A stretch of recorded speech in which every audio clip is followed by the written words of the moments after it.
Welcome, everybody, to the Futurum Tech Podcast and Futurum Tech TV.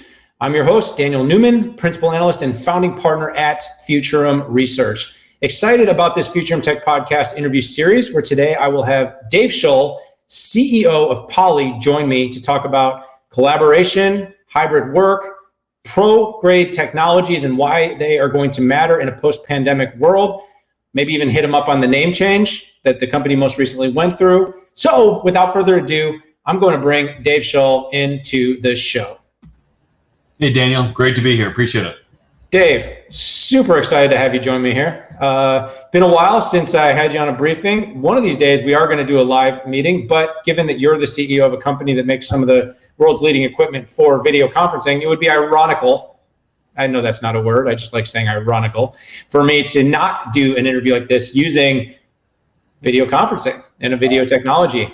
Absolutely. Embrace it. No green screen, nothing, right? It's us. No, it looks good though. I like your background. It's a good background. It's not as good as the NYSC where I saw you on CNBC I think it was last week, but it's a pretty nice background for these video interviews. And, I got this step and repeat behind me so I can gratuitously promote Futurum Research. In case anyone doesn't know, I work for Futurum Research. So quick question before we get started. What camera are you on right now? I'm on one of our new P21s. So it's the all-in-one screen that has lighting bars. It has a charging station up front for my iPhones. It's perfect. It keeps you charged all day and hopefully makes you look as good as I can. And there's limits to that, but our technology does what it can. So it's great. You look great. The light is great. I've got lights all over my face and it might be just the time of day, but you're lighter, you're brighter, you look happy. Got, that you're glowing. So that P21 is doing its thing. We've had some time to engage over the course of the year. You're pretty new to the company. A lot has changed. Growth is looking really good. I know some of those charts I looked at after your last earnings, very, very encouraging. Before I dive into my harder section of the questioning, how's it going? Kind of any just quick sort of first impressions during your first year at Poly? Yeah, so I've been on the job about 9 months, and it's all been during COVID. I think we had our first hybrid board meeting here a couple of weeks ago, and was able to meet all my bosses in person, which was amazing, was wonderful. It's this is a fascinating time to be in our industry, as you know, and there's so much changing so quickly. There's so much demand, and so the chats with customers have been through the roof in terms of, okay, what do we do post-COVID and how do we deal with hybrid meetings? And Dave, I think every single meeting I'm going to have is going to be a video one, and at least one person is going to be remote. And so how do I deal with that? And what kind of Poly gear and Poly solutions are out there to kind of help me sort it out? So it's definitely an exciting time to come into the industry. I would say I knew some of that, of course, when I interviewed, since I interviewed in the middle of COVID, but it's far exceeded my expectations in terms of just the massive demand shift that we're seeing here as part of the return to work, really, I think is changing the way we all plan to work going forward. Yeah, there were a lot of businesses that were adversely affected. Then there were businesses that were absolutely catapulted by the pandemic. And you guys had a little bit of both. Part of your business kind of was, pulled back because of the live, a lot of the call centers and stuff weren't functioning in normal capacity. So your headset business, but like your high-end pro video stuff and your video for home-based has exploded. And like I said, those charts look great. But by the way, you also made a ticker change. I mean, maybe not really something that needs a lot of dive here, but finally, after me looking up $Poly, 100 times at the end of quarters when I'm trying to find it on Twitter, you guys actually finally are Poly in your ticker, because it was PLT, right, for the longest time for Plantronics, and I thought it was always confusing, so I thought that was a great move. So May 18th, we celebrated our 60th birthday as a company, and that's pretty amazing, right? From a heritage point of view, to say we literally put the first headset on the moon, that's really, really impressive. And so I'm proud of that heritage. I'm amazed, actually astonished, that two pilots got together back in 1961 and decided that they wanted a better way to talk to each other in the air and a better way to talk to the FAA. That's phenomenal heritage. I'm a pilot myself. I love flying. So I'm just, it's like, wow, to understand that kind of innovation going back to the 1960s is amazing. But we did the merger then with Polycom, another company that has decades of proud innovation heritage. But to be clear, we're operating under a new strategy, right? New leadership, new team approach. And so I want to make sure we're Poly. And I think we have a great brand, and we need to embrace it fully and say, listen, we're going to win. We're going to win as one team going forward. And I think really the magic is having a completely integrated solution. And so we want to make sure that we're operating under an integrated name as well. And so it was absolutely time to change the ticker symbol on the NYSE. And it was a lot of fun to be in New York there and be able to do that in person. Yeah, absolutely. What a big day. So let's talk a little on the product side. The demand for pro grade tech, as I see it, is definitely increasing. How do you feel the company's positioned to benefit from this? It's an interesting stat that I asked the team to check 3 times, right? Which is 100% of the Fortune 500 use some of our gear. That's really an amazing testament, I think, to the quality of the tools that we're providing, right? I keep saying we're providing tools, not toys. This is pro grade tech. And so we're selling into the CIOs and the CHROs of the Fortune 500 or the Global 2000 in many cases. They're pretty demanding customers, and they want to make sure that when their bosses, the CEOs or the board members are in the room, it works seamlessly. The quality is there. There's no jitter. The intelligence of the camera, it's not just about the quality of the glass or the sensors, but it's really the intelligence of the camera to make sure that it can follow you, that it can adjust the lighting, that it can deal with all of the issues that come up in video calls. And I think that's what makes it enterprise quality gear. That's number one. Number two is, even in a world where we're working at home some of the time, or we're working in the office some of the time, you got to be able to manage that. The CIO, most CIOs that I know are wonderful people, but they like to have a little bit of control over what's going on with the security, the reliability, the network capabilities of all the gear that they're deploying to their employees. And so my CIO can understand the lighting issues that I have here. He can see any network jitter issues that I have through this poly lens product that we have. And so I think saying, listen, we're not a toy, we're not a webcam for consumers. We're really meant for the enterprise. We're really meant to kind of bring the best of the boardroom capability wherever you work, whether it's at home or in the office. I think that's kind of the mantra and really the mission of Poly. And so far it's doing very, very well, and the customers are loving it. I want to build on that, Dave, because you said something that, we are in a impasse. This is a big inflection point. Yeah. I say this is October of the pandemic. Yeah. We are going to come out of it, and there are some mixed feelings. There's companies that are like, everyone back in the office. A lot of legacy, old school, banking, finance, oil and gas. Not many tech, but a little bit of tech. There's a few tech companies that fit this mold. There are companies that are like, you can work from home forever, work wherever you want. We realize we're extremely effective at this. And then there's everything in between. Yeah. But work is sort of, I think we can agree, largely is outgrowing the office as we know it. That's right. We are finding talent. Companies are changing their policies to be able to identify, hire.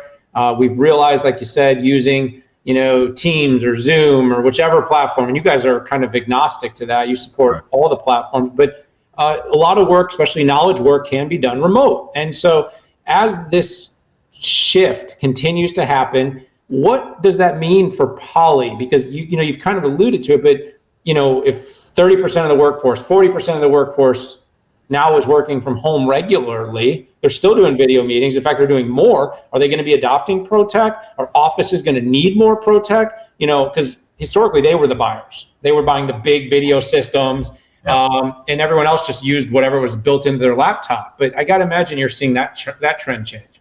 So we have roughly 60 offices worldwide in 35 different countries, and so we've gone through this analysis ourselves and said, okay, of all the employees, how many of them need to be in the office 100% of the time? And there's definitely 10 to 15% of the employees need to be in the office 100% of the time because they're engineers testing gear and making sure that the quality is high and everything else. And then there's a portion that can be out of the office virtually 100% of the time. Salespeople, right? They need to be out talking to the customers. We estimate, as you said, between 30 to 40% of the employees probably need to and want to be in the office 3 days a week. And so what that means is virtually every meeting will have a video participant, and virtually every meeting will have someone who's remote. And so that raises a couple interesting challenges, not just for us as a company, but for, I think, all of the Global 2000 companies out there, which is there's 50 million conference rooms around the world, roughly. Only 10% of them are enabled for video. I mean, that's a remarkable stat. So there's 40 million, 45 million conference rooms out there that need to be video enabled. And that's a massive opportunity. And the ones that are video enabled, a lot of them aren't really suitable yet for Teams or Zoom. And so we see huge demand over the next couple of years being able to change those out. That's number one. Two is it's all about equality in the room, right? Right now, we're all in the same plane. We're all looking at this remotely. And so we're all equal in terms of being able to say, hey, I got a point I want to make in a meeting. And a lot of our customers are saying, how do I fix the equality between the people who are in the room and the people who aren't in the room? And so that's really the vision statement now for Poly is that equality. And to do that, it's a combination, of course, the gear that you have. It's also the AI ML to make sure everyone's engaged and we're watching the sentiment and the participation. But then it's also software to encourage people to say, hey, everyone needs to kind of pipe up and make sure that all the voices are heard. And, that equality issue is a massive driver. And I think, again, another massive opportunity for Poly going forward. Yeah, absolutely. And you touched on a lot of different things. But of course, you aren't the only company out there that makes quote unquote pro grade. So this is that moment where I'm going to have to throw, I'm going to lob this pass, and I hope you just hit it out of the park, because that's what you got to do. But what makes you different? More pro equipment. How does Poly win? What makes the company unique? What makes the company different than your competitors? So coming in as new CEO, that's one of the first questions I asked as well, right? Because I think, there's 5 different strategies that we could have pursued. We could have become a consumer company. We could have pursued some of our competition that tends to copy gear very quickly, and they sell mice and keyboards and other stuff like that, right? That's a very viable strategy, and it's a very valuable company. We can pursue some of our top-end competition that have been around for decades and also sell networking gear and try to really pursue just the enterprise on a hardware basis. Or we can say we're going to do sort of a complete combination of software and hardware and create a solution on there. And so we looked at all those options. And when I look at the strengths of Poly, it's really the customer base, 100% of the Fortune 500 using us. It's the fact that there's actually massive opportunity with each of those accounts. If I look at the dollars that we have with those accounts, it's not that big. And yet the reputation that we have with the CIO of those big corporations is phenomenal. And so I think we have a real chance to triple or quadruple our revenue with those accounts if we get closer to them and understand their needs on a better basis. We sell most of this. We certainly have direct relationship with a lot of the Fortune 500s or Global 2000s, but we sell most of it in partnership with very, very sophisticated enterprise partners around the world. And finally, we have a services team of 600 people around the world who understand Teams and Zoom and high-end video conferencing issues in a very, very complicated, high security, high reliability way. Those are very unique skills that we have as a company. And yeah, absolutely. But moats that are really hard for our lower end competition to replicate. Sorry, I got you excited me there, but you know what? First of all, I just want to say of the 5 strategies, I really, as an analyst, have to say I think you're on the right path. Of course, at 9 months, it's probably too soon to say you nailed it, but I'm saying you're nailing it. It's a work in progress, as they like to call it. I'm very glad that you quickly decided not to go the consumer route. I think that would have been an extremely difficult path for the company. Of course, you'll get some trickle into that market, always have, but you kind of have identified and you said something, but 500 of the Fortune 500, big enterprises are using Poly. Yep. It just says you would have probably really missed a huge opportunity to have sort of shifted your focus away from just how much they need what you're doing. Yep. Now, with that in mind, I'd love to kind of think about another part of your strategy that I've been bullish on, and I've been very public in my sentiment about that, and that's partner and ecosystem. Yeah. Okay. Poly used to be a video platform, used to use Poly. Poly was I still remember the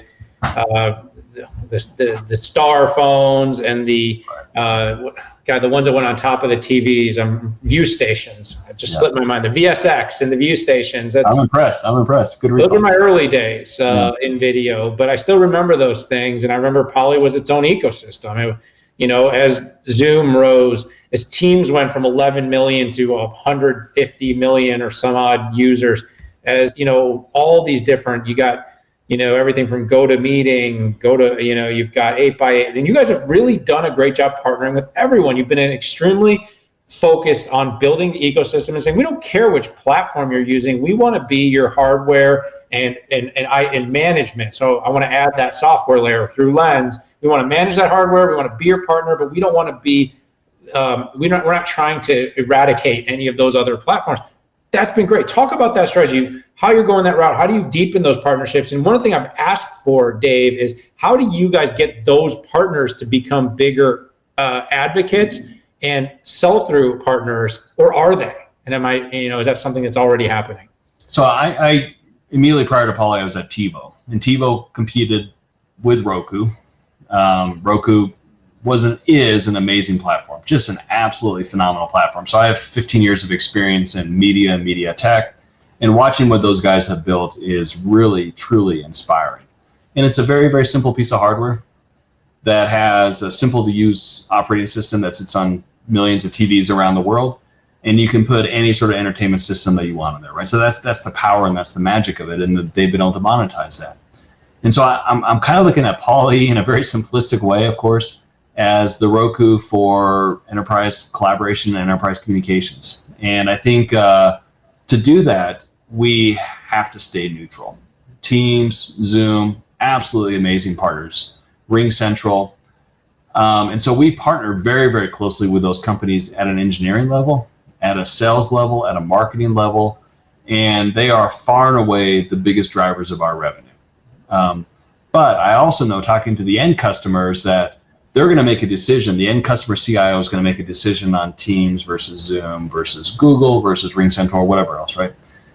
Even once the company standardizes on Zoom, hypothetically, right, they still need to be able to make Teams calls or Google calls. And so I think our ability to enable that in partnership with Zoom in this case is valuable to Zoom, it's valuable to the end customer, and of course it's valuable to us. And so I think there's a real long-term role for us to play there as sort of a neutral platform, as an interconnect service, recognizing that our big partners, Teams and Zoom, are where our bread is buttered. And so we want to stay very, very close to them. But I think we actually allow them to even pick up more business because we allow them to extend their business on a neutral basis, which is phenomenal. Yeah, I'm an absolute supporter for bringing that pro grade or prosumer grade equipment into the home. As an analyst, I have the benefit that I get a lot of equipment sent to me. I've got different cameras. I've got different Zoom phone tools. I've got dedicated desktop devices. The only reason I say this is because I think sometimes people are like, it's good enough running it on my PC. Trust me, there's a whole better experience. And if you're going to go down that remote work path, this is a pretty small investment from your company to really improve the quality of your day-to-day experience on meetings all day. So I'm really glad to see companies advocating for that. There's been a lot of, everything from the mental impact of being locked in Zoom calls or Teams calls 12 hours a day. Better technology makes the experience better. It's kind of like sitting in a room with the wrong size TV and having to squint at the monitor. It's, being able to get on the right piece of equipment can really change the whole experience. And so I want to wrap up, and I want to sort of, come full circle. When you were talking about strategy, you mentioned, all the 5 different options. And then I kind of shout at you saying, hey, I'm really glad you didn't go hardcore consumer, but, there is this sort of in-between space, this, I'd say high-end consumer. I use the word prosumer. Yeah. But there are a lot of industries, education, for instance, schools don't have the money to buy high-end video systems for every student's desktop. Telehealth is exploding, but, these systems aren't rich everywhere. We sort of mistaken what healthcare, but they need better technology. They need better quality. If you're going to be a doctor seeing a patient, a better video can mean a better outcome. If you're a student, better video can mean a better learning experience. All these things matter. Even just, your employees, like I said, day to day, those cocktail hours at the end of the day over video. A little better video, a little better sound. By the way, that's a great example of why your technology is so important. We all know what good video and bad sound are. It's just a bad experience. How do you guys kind of innovate into that space? Is that something you're looking at? And is that an opportunity, Dave, that you see as big for Poly? Yeah, I like your description of them as sort of prosumer. I don't think we want to be a consumer sort of company, but we definitely want to make sure that we're handling the prosumer demand. And especially in a work from home environment, it's not just the law firms buying or the medical systems buying, it's the doctors and the lawyers buying. And so they want to make sure that they can buy on Amazon or e-tail. And so the vast majority of our revenue comes in conjunction with these very sophisticated partners that are critical to us. But we're also seeing sort of an increase, both from ourselves directly, but also our customers to sell on Amazon, Walmart.com, et cetera, et cetera. And so I think some of the new products that we've launched, I'm not sure I can get this to the camera or not, like this PolySync, so let me get in front of the camera here, PolySync 40, but also the Studio P series, the P5 and the P15, which is great sort of high-end video and audio gear for the home. I think that's really going to appeal. It's not meant to be the cheapest solution out there, but it's meant to be something that, again, the CIO can be very happy for you to have in your home because it can be managed remotely. They can help you fix the problems remotely. The video quality is there, the reliability is there, the network impact is there.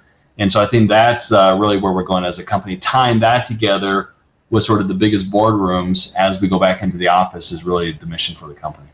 That's a great point. And by the way, over here on my scissor, I've got this microphone, and this thing was, several $100s. And in the end, though, I've got a USB mic that I went and bought for, and it's just a perfect example, though. In the end, like, it was easier in a home setup for most of these platforms to use a prosumer technology and actually get a pro level experience. And I think you guys are really doing a good job. Dave Shull, CEO of Poly, I want to thank you so much for spending some time here with us here at the Futurum Tech Podcast and now Futurum Tech TV. And I want to wish you a lot of luck and a lot of success in all the endeavors of the company over the next few years. We will be tracking closely and providing regular comment to the market about what's going on at Poly. I really appreciate it. It's my pleasure. Thank you so much. So everyone out there that's tuning in, I want to say thanks for spending some time with us. Dave Shull, great guest, great vision, great story. Very excited, like I said, to watch what happens to Poly in the next few quarters and over the next few years and seeing what this hybrid work experience looks like in the future. Hit that subscribe button. Join us for all of our episodes. Hit us up on social if you want to comment or engage with us. We tend to answer pretty quickly in this highly connected world. But for this episode, for this show, Futurum Tech Podcast, time to say goodbye. We'll see you later.